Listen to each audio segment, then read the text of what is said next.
del grupo de las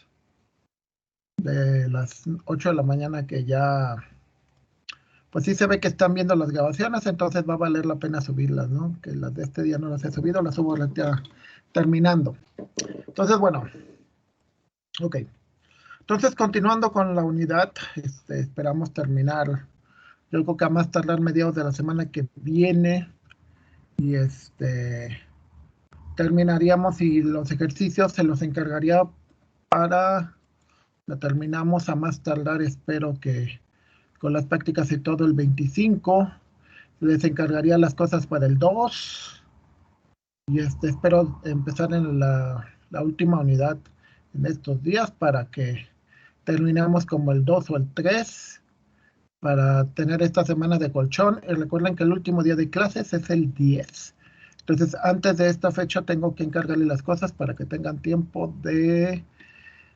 Recomendable, traten de que lo que llevan retrasado, entréguenlo en estos días. No se esperen hasta el final, por favor. Y de nuevo se los he dicho muchas veces. No se esperen hasta el final. El semestre pasado, una de sus compañeras precisamente se llevó la materia por eso, por llevarse todo hasta el final, y al final tuvo un error y ya no se pudo corregir. Entonces, bueno, este, estábamos viendo el concepto de estadística inferencial. ¿Alguien se acuerda qué era el concepto de estadística inferencial? ¿Qué es el concepto de inferencia?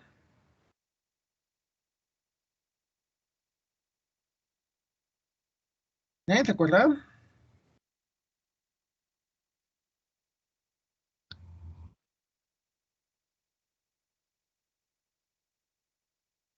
La estadística inferencial, ¿cuál es la diferencia entre la estadística inferencial y la estadística descriptiva?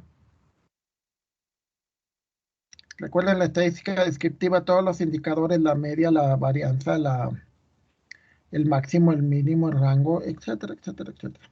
¿Cuál es la diferencia entre la estadística inferencial y la estadística descriptiva? A ver, díganme.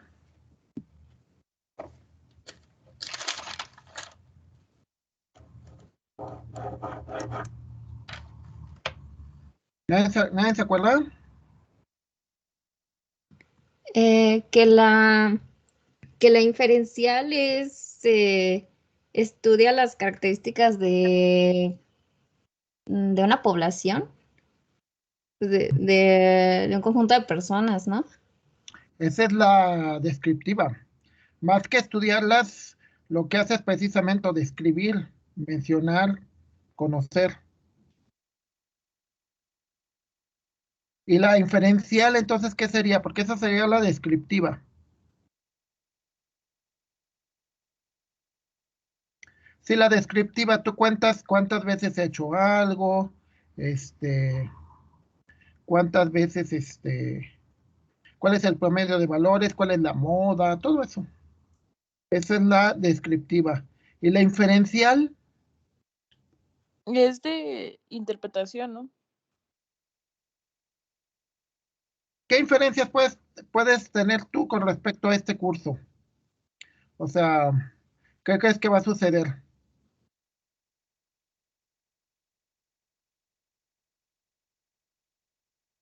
¿Vas a pasar la materia? ¿Vas a reprobarla? ¿Va a ser muy difícil? ¿Va a ser fácil?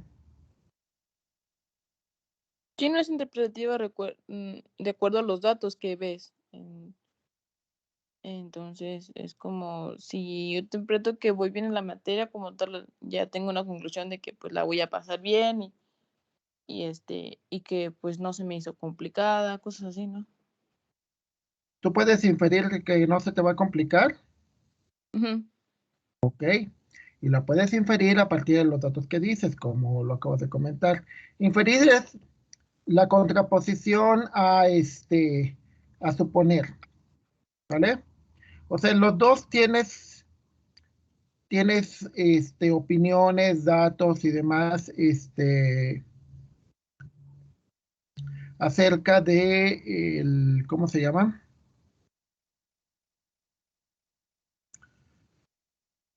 Tú puedes suponer, no, suponer es cuando no tienes datos, inferir es cuando tienes datos, ¿sí? ¿Ok?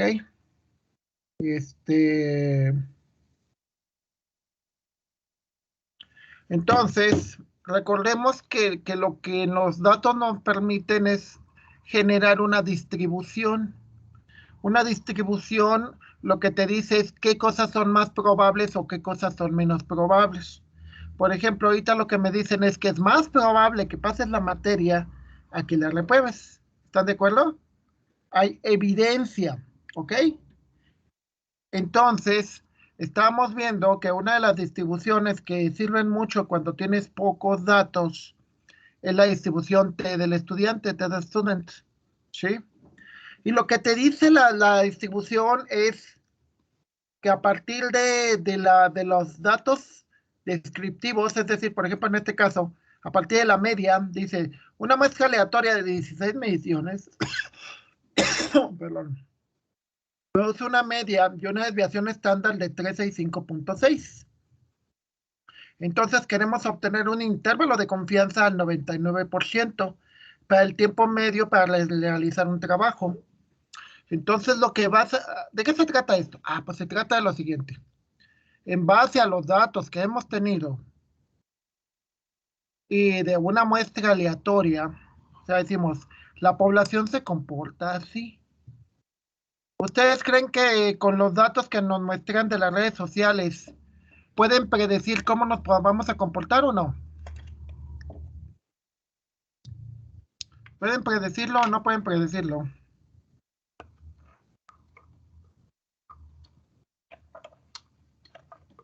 A ver, compañeras, digan, ¿creen que nos pueden predecir de tal manera o no? Sí, profe. Sí. Sí, claro, ¿verdad? A ver, una pregunta. ¿Ustedes pueden predecir el comportamiento de sus papás en un cierto por ciento o no? O sea, por ejemplo, en un 90%, 95%. Puedes decir, mis papás se van a comportar así. ¿Puedes predecirlo o no? Sí. ¿Con una certeza del 100% o con una certeza del 95%, 90%? ¿Con cuánto? Como del 80-90%. Ay, pues es alta. Y una pregunta, ¿esa inferencia de dónde viene? De analizar su comportamiento ya de antes. De años, ¿no? Ya dices, mi mamá cuando me voy a una fiesta, va a decir, me tienes que llamar en esto, me tienes que poner tu ubicación en tiempo real, me explico. Y es estadístico. ¿Por qué es estadístico? Porque ya van varias veces que ha sucedido. ¿Están de acuerdo?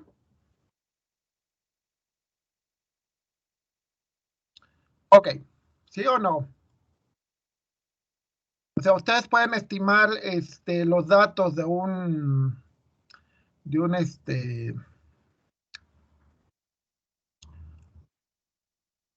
pueden estimar en base a los datos que tienen, ¿no? O sea, como dicen, no, pues es que ya conozco a mi papá, ya sabe que mi papá va a poner cara de que yo tenga que ir por mí a las 2 de la mañana, ¿no?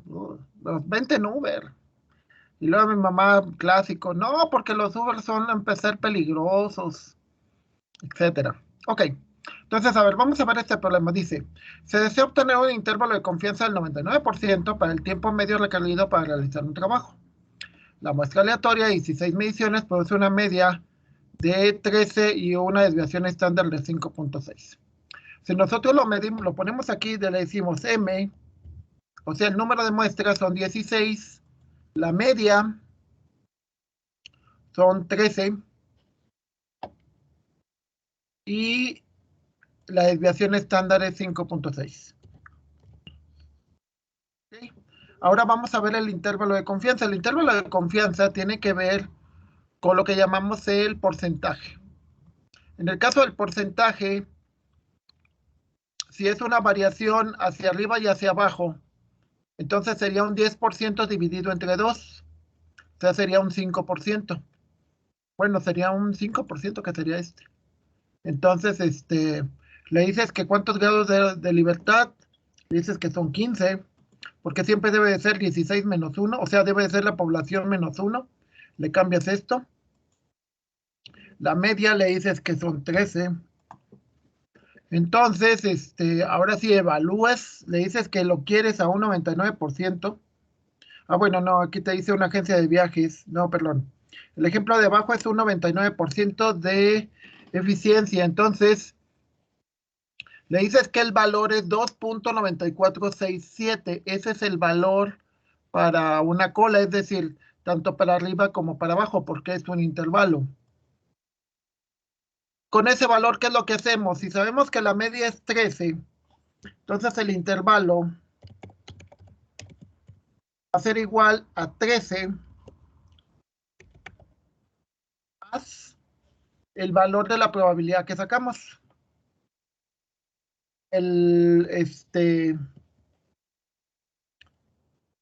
Acá le decimos que va a ser igual de nuevo a 13, el valor de aquí, menos, porque es un intervalo, menos el valor de la probabilidad.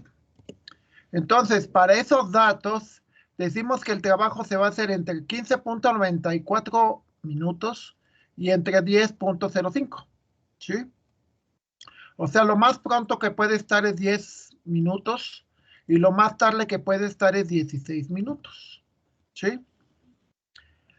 Luego arriba les cambiaba el texto, que eso es lo que van a hacer también en un ejercicio. Ah, bueno, no, acá te pone el intervalo. Esto es para, ok, te dice, imagínate, tienes este problema, el tiempo de atención medio de una agencia de viajes. Bueno, este es el problema, esta es la solución para el problema de abajo. Para el problema de arriba, el tiempo de atención promedio en una agencia de viajes es 12 minutos, o sea, el promedio son 12, la media. La desviación estándar es de 5 y la población son, o sea, la muestra que se hace son 18. Por lo tanto, acá se tiene que cambiar los grados de libertad, se tiene que cambiar a 17 y la media decirle que es de 12. Entonces te dice que en esa situación el valor de con un intervalo de confianza del 95%, el valor de la tabla va a ser 2.10, entonces va a ser 2.10 que le quitas a 12 y que le sumas a 12. Entonces te dice que el trabajo se va a realizar entre 9.5 minutos y entre 14.5 minutos. ¿Cómo sacas esa probabilidad? Pues la sacas con la instrucción. Lo pongo aquí. La instrucción sería, aquí ya no se usan tablas, se utiliza directamente la función en Excel, donde dice disk.t.inverso. ¿Sí? ¿De qué se trata esto? Ah, pues lo que se trata es que a partir de la media que tú le das y a partir de la desviación estándar, ella te tiene que calcular cuál es la probabilidad de que el trabajo se haga en más tiempo o en menos tiempo, ¿sí? Pongamos un caso, por ejemplo, los tecnológicos. Los tecnológicos, según sus estimaciones, se supone que tú puedes terminar en 7 semestres máximo y mínimo, mínimo, 7 semestres y máximo 12 semestres. Entonces debería de ser un tiempo medio de 9 semestres y medio más o menos. ¿Sí? Entonces eso deberían de ver ellos cuál es la probabilidad de que sea cierto. O sea, con qué soporte. ¿A qué le llamamos el soporte? El soporte le llamamos a los datos que tenemos. Ustedes conocen mucho a sus papás porque han vivido con ellos toda su vida. Entonces pueden asegurar mejor que el comportamiento de la distribución, que lo podemos ver en la gráfica. La gráfica, ¿qué es lo que te dice? Te dice cómo se comporta el fenómeno. En estas partes donde la curva está más alta, la probabilidad ¿cómo es? ¿Más alta o más pequeña? Aquí la probabilidad en estos puntos ¿cómo es? ¿Alta o pequeña? Díganme.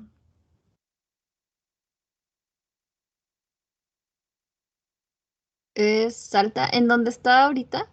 Está Eh, cursor, donde está la flechita ahí que se mueve y se mueve. Y por pues aquí abajo, por esta cola que se le conoce, por esta cola de aquí, por esta cola de acá, ¿cómo creen que sea la probabilidad? baja. Exacto. Entonces es importante porque cuando ustedes toman una decisión, ¿cuál es la decisión o sea, qué es lo que debería de guiar tu decisión? ¿Lo que sientes, lo que piensas o lo que razonas?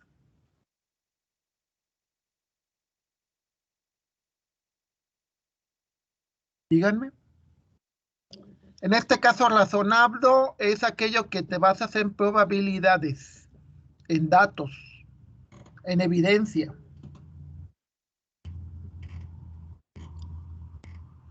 ¿Cuál es el principal?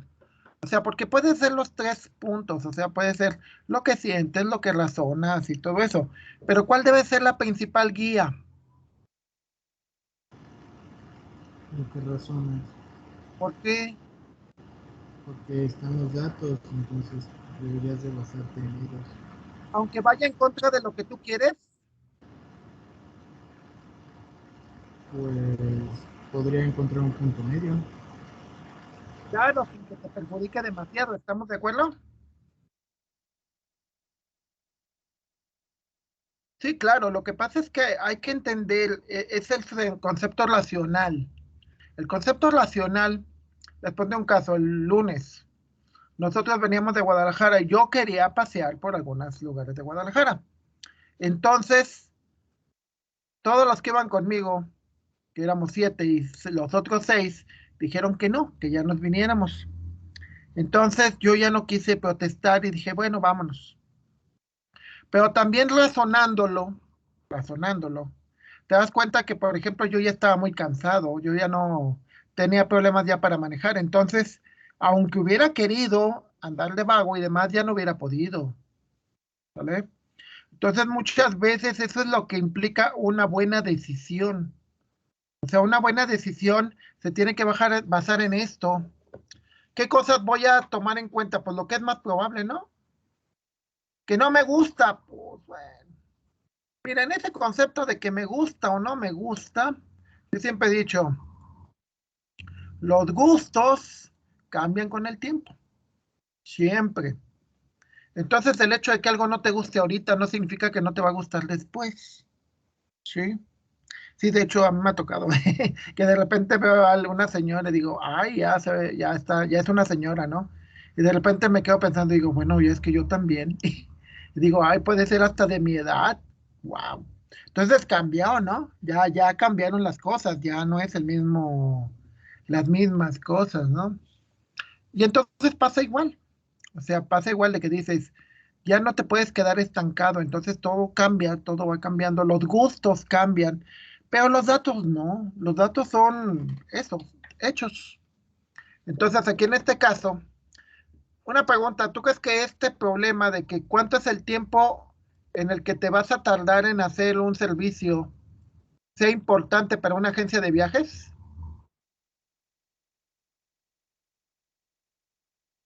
¿Que lo calcule o no?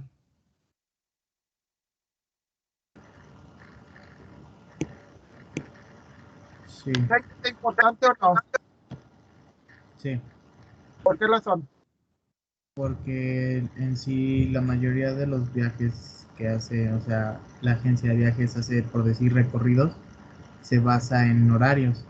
Entonces no puede ir y poner que van a conocer medio San Luis en un solo día y que sea, o sea, conocerlo bien. No se puede, tienen que organizarlo bien. Sí, exacto. Bueno, aquí en este caso el problema lo que tiene que ver es con el tiempo de atención. Lo que pasa es que en el tiempo de atención es que si el tiempo de atención es muy largo, significa que necesitas más personal. Si el tiempo de atención es muy corto, entonces necesitas ver si realmente no tienes personal de más. ¿Sí? Aquí en este caso el problema, lo que te determina la inferencia es cuánto es el tiempo de atención entre cuánto y cuánto. Sí. Y por decir a una persona, imagínate que vas al banco y que te dicen cuánto es lo menos que te vas a tardar y cuánto es lo máximo que te vas a tardar. Eso sería súper eficiente porque tú podrías calcular a qué horas vas a salir y ya qué otras cosas vas a hacer. ¿Sale? Es como, por ejemplo, en la tarde yo tengo que ir al mandado, entonces yo calculo cuánto es lo más que me tardo en llegar a la tienda, cuánto es lo más y lo menos que me tardo en comprar, y así yo estructuro ¿cómo se llama? Yo estructuro mi plan, ¿no? O sea, cuántos lugares puedo ir, porque ya me ha ocurrido que muchas veces no alcanzo a ir a todos. ¿Por qué? Porque como dices, calculo mal y digo, ay, pues vamos a recorrer todo esto, ¿no? ¿Y cuándo? Y entonces, si yo tomara estadísticas, yo podría decir, ¿sabes qué? Nada más vamos a esto y a esto, ¿sale? Y algo que me he dado cuenta con el tiempo es que muchas veces la gente ya, si está muy cansada, ya no disfruta igual. O sea, aunque vayas al lugar más hermoso del mundo, ya si estás cansado y todo ese tipo de cosas, ya no. Y es algo importante, ¿no? Porque para ustedes, por ejemplo, eso es muy importante. A la hora de que prometes por ejemplo, un viaje y dices, vamos a recorrer esto y esto, y por vender y por darle mucha promoción ofreces muchos lugares, pero físicamente también tendrías que ver la edad que también eso es una estadística descriptiva, tendrías que ver la edad y las condiciones físicas de tus viajeros y decir, ¿realmente van a aguantar? ¿Realmente van a disfrutarlo? O igual no, igual ya, bueno, yo no me considero viejito, pero igual llega un momento que dices, no, pues ni modo, si ya no fui a tal parte, pues ya algún día, y si no, ni modo, ya. ¿Estamos? Entonces, bueno, aquí el problema se trata de eso. Se hace una inferencia. Cuando te dice el tiempo mínimo de atención es 9.4 y el tiempo máximo de atención es 14.56, con un intervalo de confianza del 95%, ¿a qué me estoy refiriendo con este 95%?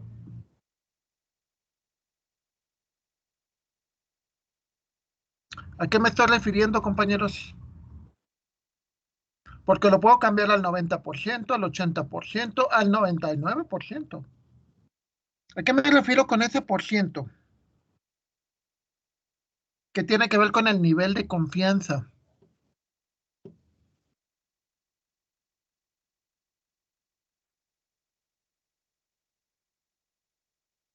A ver, tan simple. Vamos a un caso. Por ejemplo, Diana. Diana, si puedes contestar. ¿Con cuánta confianza, con qué nivel, con qué porcentaje de confianza crees que te voy a calificar correctamente? 100%, 90%, 95%, 80%, 20%. ¿Con qué nivel de confianza crees que puedes creer o confiar en que te voy a calificar honestamente, correctamente, etcétera, completamente, etcétera? Que voy a calificar tus tareas, trabajos, etcétera. ¿Con qué nivel de confianza? Ya no.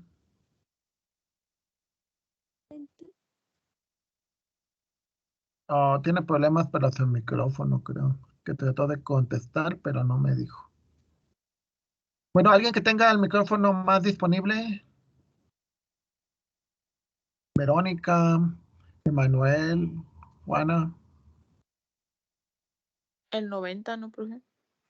Fátima, tienes el 90. ¿Qué significa ese 10 que no me diste? Pues no sé, puede haber, no digo que siempre, puede haber el 100% casi siempre, pero 90 puede ser que por cualquier cosa o distracción, no sé, porque puede pasar, se puede llegar a equivocar. Sí, ese es el caso y esa es la forma correcta. Cuando tú estás diciendo 95%, quiere decir que 5 de 100 veces te puedes equivocar. ¿Sí? O sea, por ejemplo, aquí en este problema, cuando te dicen el tiempo mínimo de atención son 9.4 y de repente alguien llegó y lo atendieron en 5 minutos. Y dices, ay, pues a ver, tú me dijiste que 9.4 mínimo y me atendieron en 5. Va, pero tú eres de ese 5%, ¿sabe? Sí. Y eso es pensar de una manera racional. Tú estás con esto, tú estás afirmando que puede haber un error del 5%. Que digas, yo confío, como dicen, a ver, imagínense, tienen tres casos, uno su docente, su papá y su novio, novia o pareja, como le quieran llamar. ¿Qué porcentaje de confianza le darían a cada uno de que va a actuar de acuerdo a su papel? O sea, su papel como papá, su papel como docente y su papel como pareja. ¿Qué porcentaje le darían? Que dirían, de cada 100 ocasiones se va a equivocar en 5, que es el 95%. El 99, de cada 100 se va a equivocar en una. El 80, de cada 100 se va a equivocar en 20. ¿Qué porcentaje le darían a cada uno de los tres? A su docente, a su papá y a su pareja. ¿Alguien que me quiera contestar? A su papá, Pues mamá.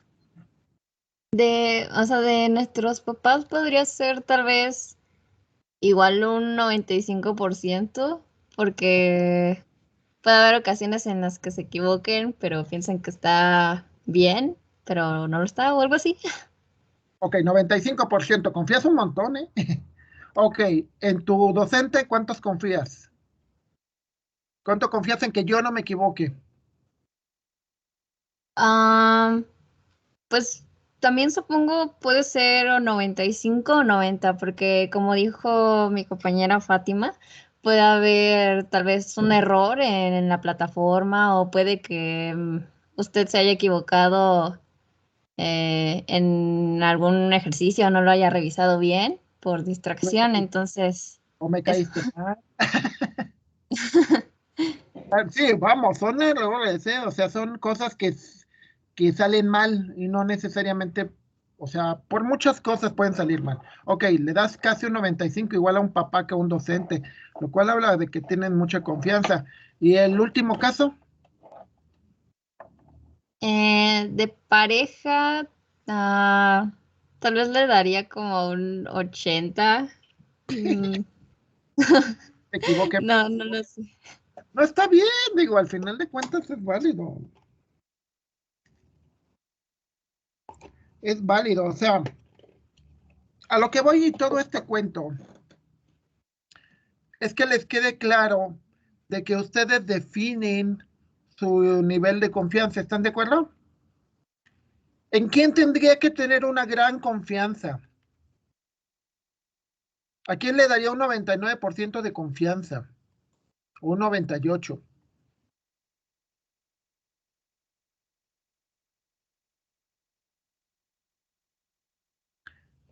De las personas que yo confío muchísimo, mi contador, que es mi hermana, un sacerdote de la iglesia de San Sebastián, y ¿quién más confío mucho? Y un médico que es primo mío. Yo los confío mucho. Ellos confían en un 98%. ¿Sale? ¿Por qué razón confías mucho en un sacerdote, en un médico y en un contador? Porque tienes que confiar mucho.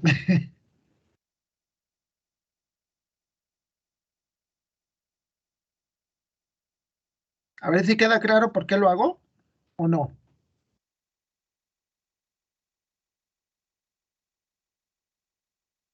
Sí, profe. ¿Sí? Ok. Entonces, obviamente, porque tengo que, porque uno es dinero, el otro es tu salud y el otro son tus creencias, ¿no? Entonces, así como que tienes que confiar mucho. ¿Confío en mi esposa? Pues sí, obviamente confío, pero no igual. ¿Confío en mis hijos? Pues sí, pero tampoco, ni siquiera en mí a veces confío tanto. Entonces, esto que llamamos el nivel de confianza es lo que dices, cuánto estoy dispuesto o cuánto calculo que puede haber un error, cuánto es aceptable. Por ejemplo, un cocinero. Para un cocinero yo sí le daría un 80%. ¿Por qué? Porque me ha tocado mucha gente que cocina que no me gusta. Y vamos, que yo soy bien quisquilloso. De hecho, a mí no me gusta. Me encanta la comida casera, ¿no? Mi esposa cocina muy rico. Mi mamá cocinaba muy rico. Entonces me gusta mucho la comida de casa, la comida de fuera, ¿no? Entonces, sí, yo estoy más consciente de que si salgo a comer afuera, le daría máximo un nivel de confianza del 80% de que me va a gustar. Así, bueno, pues, no sabe tan feo. Y ya. Me explico, o sea, yo sé que va a haber un fuerte diferencia entre lo que va a ser contra lo que yo estimo contra lo que va a ser. ¿Vale? Entonces, en un cocinero confío menos. ¿En qué confío mucho? Pues lo que les digo, un contador, un médico y un sacerdote. Y los demás, pues igual, en un amigo en un 90% y así. Entonces, este valor lo asignan de acuerdo a la confianza que necesitan tener. Hay cosas que te puedes equivocar y hay cosas que no te puedes equivocar, o que te puedes equivocar muy poco. Por ejemplo, yo manejando, a veces me he equivocado y me he dado vueltas donde no debo, me he cruzado semáforos, me he estacionado donde no llevo, ¿ok? Manejando. Pero hay cosas en las que sí trato de tener más cuidado. Por ejemplo, cuando califico, trato de tener, aunque sí, yo me daría como maestro un 80%. Yo tendría menos confianza, porque a veces son muchos los que tengo que calificar y me equivoco más seguido de lo que quisiera. Pero bueno, esa es la distribución T, ¿sale? Pero no es la única distribución. Hay otras distribuciones, en este caso, por ejemplo, la chi cuadrada. ¿A qué nos referimos con distribuciones?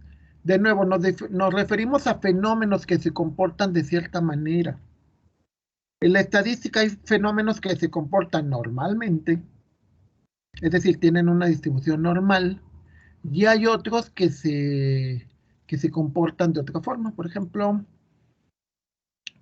este caso, bueno, primero vamos a ver un poco de de la, del concepto de distribución, prueba de significancia de chi cuadrada. Está muy larga. ¿Sí? Sí, pero es estadística no paramétrica y eso creo que ustedes no la ven. Ok, prueba de significancia de chi cuadrada.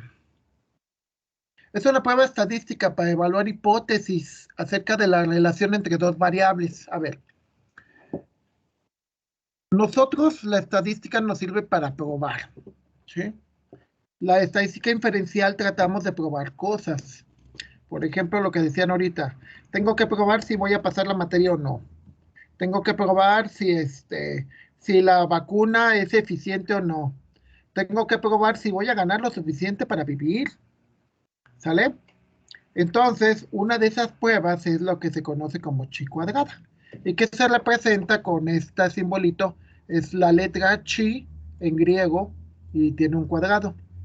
Y de nuevo regresamos, tenemos que usar una hipótesis y lo que estamos probando en la hipótesis es el concepto de correlación, cosas que tienen que ver, ¿sale? Por ejemplo, si H0 es cierta, entonces no hay asociación, es decir, no tiene una cosa que ver con la otra. Si H1, que es la hipótesis contraria, entonces sí hay una asociación, ¿vale? Tiene dos variables involucradas. Esta prueba no considera relaciones causales, no considera que una cosa causa la otra. Lo único que considera es que son dos cosas relacionadas, pero no necesariamente implica que una cause la otra, sino son dos cosas que tienen relación, pero no causa efecto. ¿Sí? O sea, este, pongamos un caso que de hecho es cierto. Eh, Yo les decía en otro grupo que igual les hago una pregunta y pero nadie me contesta. Entonces les decía, miren, en el nivel en el que están, deberían de tener ciertas habilidades, mínimo esa de participar. No por una calificación, porque eso es tonto. Es por la manera en que tú te desarrollas. ¿Por qué? Porque estás en un punto en que en 3, 4 años ya vas a ser el ingeniero, la licenciada. Entonces tienes que, pues, ser un profesionista y un profesionista se tiene que saber comunicar. Entonces que me digas, no me gusta o me da miedo comunicarme, uy, pues ¿qué piensas hacer, no? Entonces, pues son cosas que están relacionadas, ¿no? O sea, el éxito que tú esperas en tu profesión está directamente ligada con, quizás no es una causa, pero sí está ligada con tu éxito profesional, ¿sale? O sea, por ejemplo, que fue ya daba exposiciones a los 12 años, 14. Yo me acuerdo que desde la primaria ya exponía y me gustaba. Y de hecho, el sábado fuimos a un café y me tocó participar en un juego. Y no me dio miedo así de que decir, ay, no, pues me da pena. Y ya que me vi las fotos dije, ay, estoy muy panzón. Pero bueno, ni modo, ¿no? Entonces, pero no tengo ese problema, ¿no? De tenerle miedo a comunicarme. Entonces, esta prueba que estamos viendo son relaciones como las que veíamos en la correlación. Bueno, no, eso lo vamos a ver en la siguiente unidad, perdón. Y tiene que ver con el concepto de que una cosa está relacionada con la otra. ¿Sí? A ver, hasta ahorita, ¿ustedes creen que haya una relación entre que les califique mejor porque sean hombres o porque sean mujeres? ¿Hay relación o no? O sea, los hombres piensan que los califico mejor porque son hombres o que los califico peor porque son hombres o no hay ninguna relación. No, no hay ninguna relación. O que dijera, pues es que, por ejemplo, la mamá de Fátima es amiga mía y por eso Fátima se va a sacar 100. ¿Creen que existe eso? Bueno, que No, profe. digo, ni los conozco, ¿no? Entonces, no. Entonces hay cosas, pero hay cosas que sí tienen cierta relación. Sí, o sea, por ejemplo, para estudiar a veces el clima, ¿saben que el clima tiene que ver a veces con cómo estudian? O sea, cuando hace más frío es más propenso a que estudies mejor y cuando hace más calor batallas más. Entonces, bueno, características de la distribución chi cuadrada. Características, es una distribución asimétrica. Significa que la probabilidad está más cargada de un lado que de otro. No es como la normal. La normal es simétrica, es decir, está centradita. La probabilidad de un lado es la misma probabilidad que del otro. Aquí no. Puede haber casos donde está más cargada de un lado que del otro. Se toman siempre valores positivos y esa asíntota con respecto al eje de las X. Es decir, la distribución es mayor que cero y debe ser menor o igual al, al infinito positivo. Es decir, no toma valores negativos. Está caracterizada por un único parámetro que es n, lo que hablábamos sobre los grados de libertad. ¿Cuánto puedes escoger? Normalmente siempre es n-1 y es el área comprendida entre la curva y el eje de las X, que normalmente es, como sabemos, toda la probabilidad, máximo es 1, mínimo es 0. Aplicaciones. Entre las aplicaciones podemos ver, la prueba de asociación, que permite a un investigador determinar si hay una relación entre dos variables. También aparece en la literatura como tablas de contingencia. ¿Sí? Por ejemplo, dos variables. ¿Ustedes creen que si hubiera mejor publicidad, yo hubiera ido al evento de la Catedral de Guadalajara donde iban a proyectar imágenes en la catedral? O sea, si hubiera habido una mejor difusión y publicidad. O sea, hay una relación entre la publicidad y la propaganda, porque en realidad es propaganda, con lo que disfruta un turista, una ciudad o un lugar. ¿Hay una relación o no?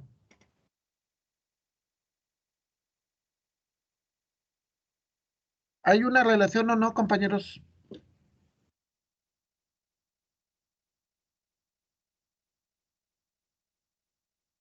Hace muchos años, hace 20 años, me tocó ir a España y me acuerdo que en las primeras veces que, digo, el internet no estaba tan fuerte, me regalaron un montón, pero me regalaron así un montón de folletos, pero un montón de folletos. que muchos los tiré, muchos los escaneé. Pero ahí la pregunta, ¿hay una relación entre toda esa información que te dan y lo que disfrutas tu viaje y lo que realmente conoces el lugar o no hay una relación? Díganme, ¿hay relación o no? Sí, porque si le dieron toda esa información es para que pues visite y disfrute más, porque obviamente si vas a algún lugar y no sabes qué atracciones turísticas existen, no vas a disfrutar el lugar al 100%, como le pasó en Guadalajara. Si usted se fuera enterado antes de lo de las luces, supongo que sí fuera ido, porque siento que es una bonita experiencia. Pues sí. Sí, de hecho las de San Luis tengo la gran mayoría, ¿eh? La gran mayoría de las fiestas de luz que ha habido en San Luis en los últimos 8 años, yo creo. Tengo la gran mayoría, ¿eh? Tengo grabadas la gran mayoría. Y una pregunta, ¿tú crees que económicamente habría una mejora si si explotáramos realmente nuestros recursos turísticos? Si entendiéramos que tenemos recursos turísticos. ¿Ustedes creen que había una mejora económica? O sea, ¿beneficiaría económicamente a la población local?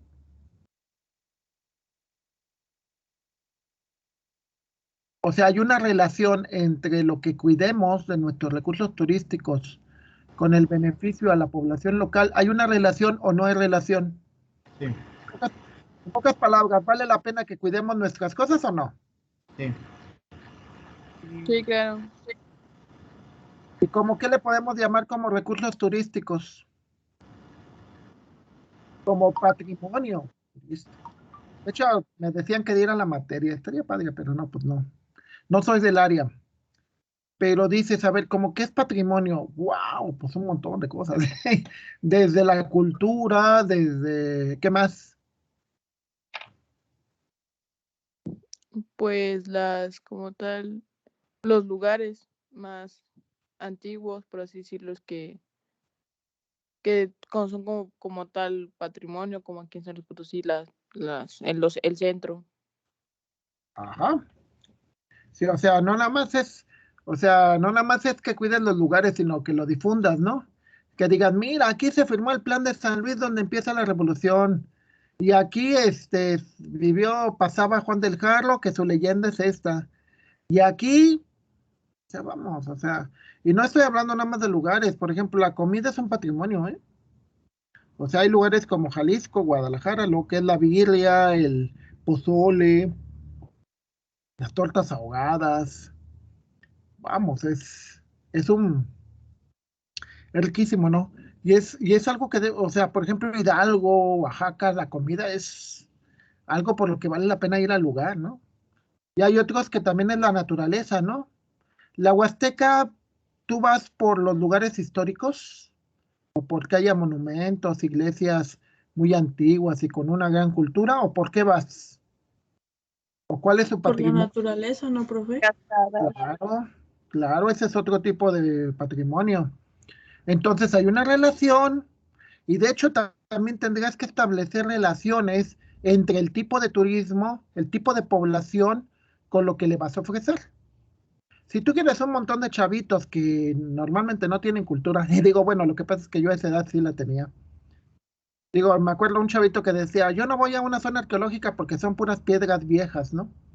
Dice, ay Dios, hay una cosa que se llama cultura. Y bueno, no le dije, ¿no? Pero es como que algún día quizás te enteres que existe algo que se llama cultura, pero bueno. Pero bueno, ¿qué le vas a ofrecer a él? Pues le vas a ofrecer cosas como como turismo de aventura, ¿no? Que se aviente de un bungee, que se vaya en el río Tampaón a recorrer hasta la cascada de ay, no, no es Tamtoc, es de la cascada bueno, después me acordaré. Pero sí me explico, o sea, lo interesante de esta prueba es que te permite establecer relaciones, ¿sí? Entonces, yo digo ahorita, y eso porque yo me lo imagino, ¿no? De que digo, pues eres joven, te gusta la aventura, ¿no? Te gustan las emociones. Eres, educado, hey, y te gusta la cultura, te gusta la historia, te gusta la geografía. Eres viejito, pues también te gustaría conocer cosas famosas. Igual no eres tan culto, pero pues igual es muy famoso esto. Pues lo quieres conocer, ¿no? Entonces, puedes establecer una relación entre, ¿y qué es lo que hace esta prueba? Una relación entre dos factores. ¿Para qué te sirve esa relación? Pues te va a servir para la hora de que sepas qué ofrecer. O sea, tú puedes hacer estadísticas y luego hacer la prueba y ver si lo que tú estás afirmando es cierto. Algo que deberían determinar, algo que deberían de adquirir cuando termine el curso es a confiar en los números. Mucha gente no le gusta confiar en los números. ¿Y por qué no le gusta? Porque es bastante visceral, o sea, porque dice, ¿qué tal si los números van en contra de lo que yo quiero? En contra de lo que a mí me gusta, o como dijeron hace un rato, pues llegamos a un punto medio. Posiblemente, pero al final de cuentas hay que confiar más en los números. ¿Por qué razón? Pues porque son números y porque hay evidencia. Y lo otro es un simple gusto. Y les digo, si a mí comparan, por ejemplo, cómo me gustaban hace 30 años a cómo me gustan ahora, por ejemplo, las mujeres, pues ya no son igual. Todo cambió. Si muchas cosas que me gustaban de leer, pues también igual, bueno, no, eso no ha cambiado tanto.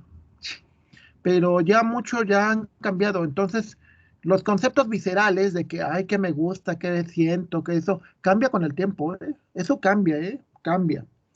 Lo que no cambia son los hechos. Los que hechos son los hechos y eso no va a cambiar.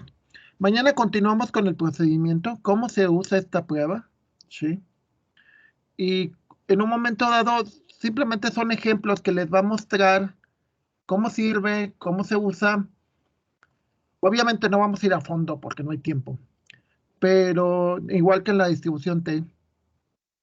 Pero la idea sobre todo está en eso, de que estas pruebas estadísticas te van a servir para que tú confíes y para que tú encuentres relaciones. Las relaciones son muy importantes, porque eso te va a servir decir, a ver, tengo esta población, ¿qué le puedo ofrecer? ¿Sí? A ver, la población que tengo acceso es de tal tipo. O yo la busco, por ejemplo, yo tengo amigos que se van al sindicato de maestros y se van a buscar gente ya jubilada, ¿no? ¿Por qué? Porque pues lo que le van a ofrecer y los paquetes que le ofrece son para gente jubilada. Y le va bien, ¿eh? Bastante bien. Entonces eso puede sucederles tarde o temprano, o sea, queremos irlo a los chavitos, o sea, pues me voy a las preparatorias, a las universidades, que es más o menos los rangos de edades que están jovencitos, y veo cuál es el tipo de turismo, empiezo a buscar relaciones y la estadística me va a decir si estoy en lo cierto o solamente son suposiciones. De nuevo, diferencia, suposición, lo que yo creo. Lo que les estoy diciendo ahorita es lo que yo creo, porque no tengo datos. Una inferencia es que hiciera encuestas, hiciera estadística y hiciera la prueba. Entonces, esa suposición se podría convertir en una inferencia, ¿ok? Es como, por ejemplo, cuando tienen una relación de pareja, ¿no? En realidad tienes una suposición porque realmente no sabes cómo va a ser. Hasta que ya lleva un tiempo y andas con él y comparten cosas, entonces es muestreas, o sea, empiezas a ver cómo se comportan las cosas y ya después puedes generar inferencias a partir de datos, suponiendo que los datos son correctos. ¿Sale? ¿Alguna duda, compañeros, hasta aquí? Antes de empezar mañana con el chico Adegada. No, profe. ¿Sale? No, profe, ninguna. Ok, entonces esperemos que sí le estén entendiendo.